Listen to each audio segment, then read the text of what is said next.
I'm glad I came out here. I'm glad I took my time from what I was supposed to do today and came here. But that is why, like, you'll be one of the people that are successful. Everybody else, they ask me for all my time, and then when I tell them no, they get mad about it. But the times that I do offer something for fucking free, I'm like, bro, it's fucking free, 100% free. All you gotta do is show the fuck up. And they can't show up. I'm like, dog, this is why I'm a millionaire and you're not.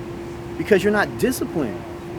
I'm like, if you can't show up to get knowledge, to go do something or get an opportunity, fuck. Then you don't deserve to make it. You don't. You just don't deserve to make it.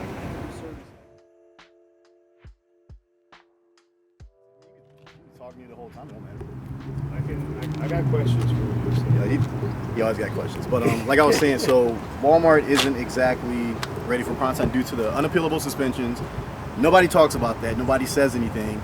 But if you get one, you're going to end up having to spin up a new LLC, new business bank account, new everything, probably under someone else's name. And while the margins are good, the things that you got to deal with aren't all that great. So getting approved for a Walmart store isn't terrible, but you're probably going to have to pay somebody for it. I do it for my clients, but on average, you're paying anywhere between $2,500 to $5,000 to get an approved Walmart store. Then on top of that, they don't have a good exemption process for returns. So with Amazon, you can file what's called, like an exemption sheet. Yeah. And it'll keep the returns from going directly to your house. Now, in some cases, it still happens. Nothing's perfect. But having 10 returns a month versus 110 returns a month, it's just a better thing because Walmart just doesn't have that exemption process down. So when customers want to return it, it goes directly to your house. You don't even really get a chance to stop it. So you can try, and for us, we try to keep our clients from having to do it, but imagine, you sell 2,000 items a month. About 5 to 10% of those are going to come back to you in returns. So now you're labeling boxes, you're doing all this stuff, and it happens with Amazon, but just to a lesser degree, Yeah, I think Walmart doesn't have as many controls yet.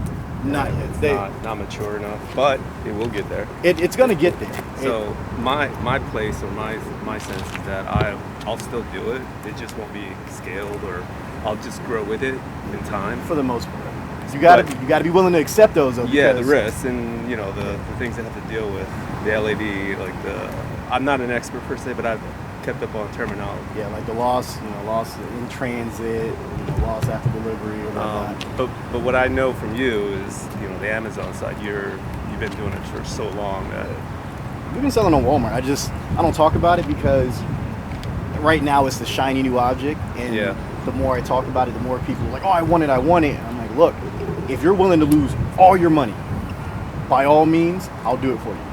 But if you're not in a position to lose $25,000, and I don't think most people are, because I don't want to lose $25,000. No, I think because of my experience and being from eBay, a little bit of time ago, I've actually gotten to a point where I'm like, I consider automation for Walmart, but then I thought I need something more proven. So I think Amazon, partnering somebody who knows the ins and outs. I know you have to be seasoned a little bit, and I'm not even there. No, so we take that's kind of what I'm looking into right now. What would it take? How much funds does it take for me to open an Amazon store if I just want to sell one product? Is there how much expenses associated with just having a store? I mean, you can open a store and it's just $39.99 a month, but depends on what products you're going to use. There's a lot that goes behind that. So you might be able to get a product for $2 and you can have $5,000 and you're golden. You might get a product that costs $20 and now you got to have $10,000, $30,000. Who knows? It just depends on all the product research. Okay, is it going to be private label? Is it going to be drop shipping? Is it going to be wholesale? Is it going to be retail arbitrage? There's so many things that go into that. So that's almost like a loaded question. All right, let me clear it up then, give you some clarity. It's a product I am inventing myself, and I just want to put it on the market. There's nothing on the market at this moment that I'm aware of due to the research I've done on your regular search engines. All right, I mean, you better have a couple $1,000s for PPC to pay, the pay-per-click. Why? So, because PPC? If Amazon pay-per-click, it's imagine Facebook ads just on Amazon. When you go to Amazon, it says sponsored. Yeah. That's PPC. So people are paying to get that listing all the way up there. So if you have an item that isn't out there on the market, nobody knows about it, right? So Yeah. now you got to pay to get that item up there in order for people to buy it, so you can get some organic traffic. So your A cost, your acquired cost of sales is going to be really, really high. Yeah, it's going to be super, super high. It should probably be 90 to 100%. Like most of your sales are probably going to come from PPC. But over time, as you get more sales and it becomes more organic, your A cost will drop, so you won't have to spend near as much money on advertising. There's like a whole formula behind Can it. I do Facebook ads for free? I wouldn't myself do in anyway. Bro, like Facebook ads ain't free. They're not. Oh, Facebook ads ain't free. It costs. And running Facebook ads for an Amazon product is kind of dumb because you can't really track it. Like you can have an intermediary step where you can put a pixel on like a landing page and you can see how many people are going there and then leaving, but I get stupid. Like just run PPC because it's cheaper and it's more effective. Like running Facebook ads for that product, like that's an advanced strategy, and that's for somebody that's like scaling out of control. That's for someone whose store is just turning out millions of dollars and like, yo, I'm trying to capitalize on everything. If you ain't there yet, don't do none of that shit. Like don't run Facebook ads because you're gonna lose all your money. Well, if you don't know how to run Facebook ads effectively, you don't know how to capture that traffic then don't do it. Don't do it. Like people run Facebook ads for Shopify stores and they don't have a pixel on their Shopify store. They don't know how to retarget people. They don't have autoresponders. They can't build an email list. They can't do none of that stuff. And then in turn, they just throw away thousands of dollars and like Shopify doesn't work. No, Shopify works. You just don't know what you're doing. That's why that shit don't work. I thought about your business side of being an Amazon, an expert, just knows the ins and outs. I kind of looked at it like 25K, okay, I can do that. Yeah. I know you had your service, and I think your service has a certain rate now that's a little bit different initially. There's no profit splits now. So we stopped all the profit splits just because, number one, bookkeeping sucks for 100 people and trying to get them to pay and all that. I'm like, are you still doing the Facebook side of things? Yeah, or no? yeah, we still do Facebook. So Facebook is just don't be inflammatory on Facebook, and it works out great. Yeah. But for people who are inflammatory and constantly getting banned and all that stuff, it doesn't work very well. Yeah. And I'm not saying that they're going to suspend you on the selling side, because I haven't seen that happen yet. But I have seen where Facebook's like, you don't have access to this anymore because you're just stupid. Well, I think because I'm looking to do that as well or supplement it. You need to have if you have VAs. I don't know if you can have VAs without a VPN. So working on your store, like we get around that, So since I was a software engineer, we have a bunch of VPSs and everything else. Yeah. We remote into client machines if they don't want the VPS, because some people aren't tech savvy. Yeah. So if there is an issue, trying to walk them through it is damn near impossible. Like they can barely turn on their computers. I'm like, okay, that's what I need you to do. It's literally step by step. I'm like, whenever we need to do something, click this button, it'll bring it up, and then we'll do all the stuff for you. And then when we're done, we'll let you know. Oh, I heard of like some software that helps you track whatever items sell, their quantity of sales, their profit margins. Oh, yeah. What are you feeling on that software? It's in the course, my guy. MZ Scout Pro. Oh, that's what you use? Yeah, that's what I use. In my phone. It's in there. Bro, the lesson on how to use it is in there. You just got to get to it. Bro, that's what I use. Like, that's pretty much what I use exclusively. I don't think anybody asks, but how do you manage all the sales tax, just operations-wise? So I have an accountant now. Yeah. So my accountant handles all my stuff. I recommend having an accountant, but if you don't, there's a service, DBC Limited, and what they'll do is they'll keep track of all your sales tax, all your exemption forms and stuff like that. DBC Limited, are they from this? No, they're actually from Canada. So my friend Mitch owns it. Good dude. He's a little wild. But he's a good dude, and they keep tabs on everything. They also have an exemption service, so they can get all your resale certs, and they keep tabs on all that. Okay. So they make it it's easier. Do you have a recommendation for them? Yeah. I'll definitely consider that. A lot of my clients use them, and when you have 20-something tax certificates, 20 different states, like now you're trying to figure out where taxes go and stuff, and if you don't have an accountant that's kind of versed in it, just have them do it. So don't quote me on the price. I think it's like $140, $150 a month for them to monitor everything. Yeah. So I think that's it. Can't tell you 100%, but I'm pretty sure that's what it is. Yeah. So don't quote me, people. Don't sit there and be like, he's lying, because I'm not 100% sure.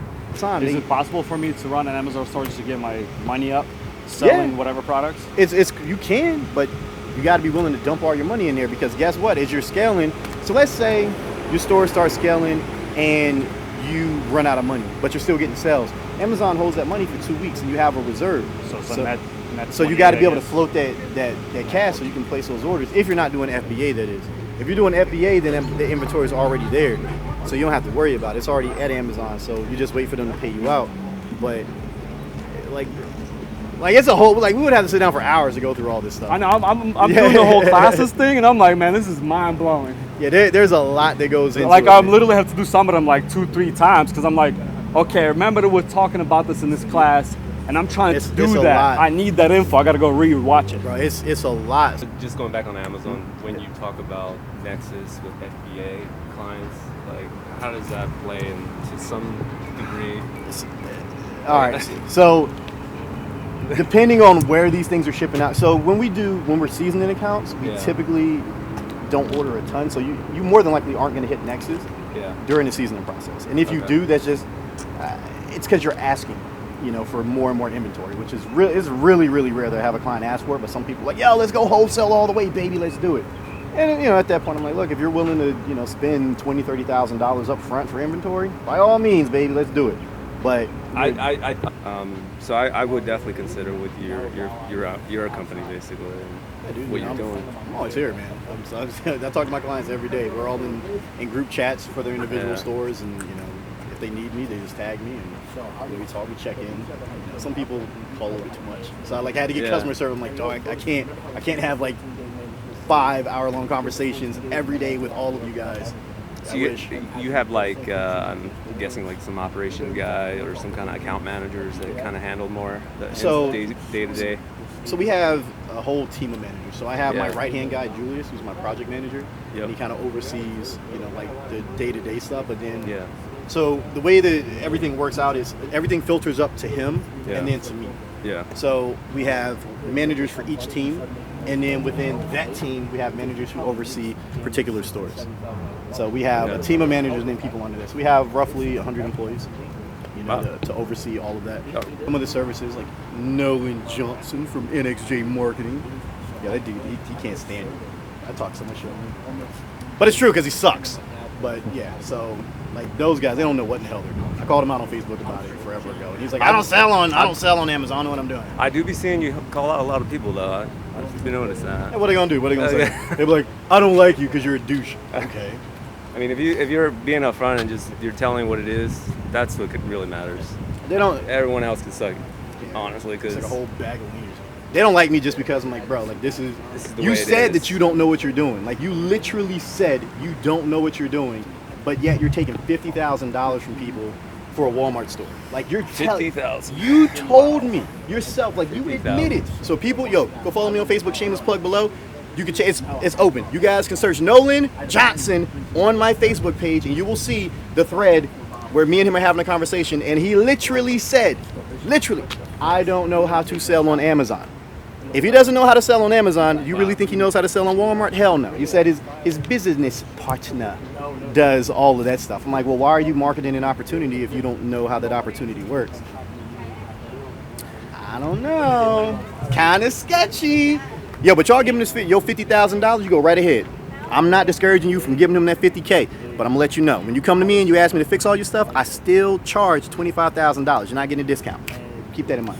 Who's the ones that are running it, the metrics, like who's doing the actual work? Exactly. That's really what I want to know. Most of them don't. So they use this company called 𝗬𝗢𝗡𝗢. They're over in Bangladesh. 𝗬𝗢𝗡𝗢. So they use this company over in Bangladesh, and these guys work on pretty much every other automation service out there. If these people aren't on my friends list, they probably hit me up because they do. They hit you up all the time. Okay. They hit people up and they're like, hey, we can do this for you, and blah blah blah. Okay. So if you guys follow me on Instagram and Facebook and all that, whoever I'm following in the automation space, legit. If I'm not following them, it's because they suck. Period. And then we're not friends. Like Period. I don't like hanging with people that are scam artists. Like I just don't do it. Yeah. I've been there. I've had a partner, like, I was in the car business, like, rehashing cars, fix a wreck type of place, just bought inventory, and my guy didn't do his work. I put money into it, a shop, he just kind of gave me the runaround and all that. But this is a while ago. This is like college days. So same here. I had a partner that stole all my money. So it really does matter who you trust, who you work with, like the right people. makes a huge. And most people, a lot of people don't come to me because I'm not very nice all the time. I'm like, making money doesn't always make you feel good. Like, there's a lot of things that go behind it, and it's stressful. And if you want someone that's gonna, stroke your ego and pat your back and make you feel really good, by all means, you need to go to somebody else. Because my clients know, like, if Rico says this is how it is, this is how it is. I'm not gonna sugarcoat it and fluff it up and be like, oh my God, everything's gonna be great. And you will get suspended at some point. Every Amazon seller gets suspended. It's just the way it goes. But if you know that, you can kind of, compensate for that when it happens. You can account for it. You can be ready for it. But all these other guys like, oh, you'll never get suspended. It's gonna be fine. Blah blah blah. You might be down for like 2 days. I'm like, dog, you might be down for 2 months. What are you gonna do then if you're not prepared for it? So it's just trying some reserves. You gotta have reserves, because if they hold your money, because they'll hold your money for up to 90 days, and sometimes even longer than that. But generally 90 days, and they'll release it if you don't get unsuspended. So I'm like, now we got the appeal team working on it and getting all this stuff in. I have to tell clients, I'm like, look, I will pay for appeals if it's my fault. If me and my team screwed up, like let's say, which has never happened, but let's just say we don't answer emails, or we just stop fulfilling orders, we just stop doing everything, and your account gets suspended, I'm paying for it. I got to eat that. I got to eat that $1,500, $2,000, $3,000, whatever it's going to cost. I got to eat it. But if it's something that's out of my control, like if Amazon's just going through and suspending accounts, like what do you want me to do about it? If a supplier is not giving us tracking information, I can't do anything about that. Yeah. And even still, like, I'm a nice guy, so I'd still pay for the appeals even though it's not in the contract. But it's like a good faith measure. Like, look, guys, like I'll pay for this just to showcase in good faith. I like you guys, and we're in this together. But don't think I'm gonna do that all the time. Not all the time. Listen, man, Rico, good info, man. I do want to actually, get some more information, things I can maybe do with you. I don't know necessarily the Amazon side of things, but I'm ready. I'm like, right now, company-wise, I'm there. Shoot me a DM, man. Like, there's plenty of stuff that we can get done. There's so much stuff out there. So many ways to make money. Yeah. So many ways.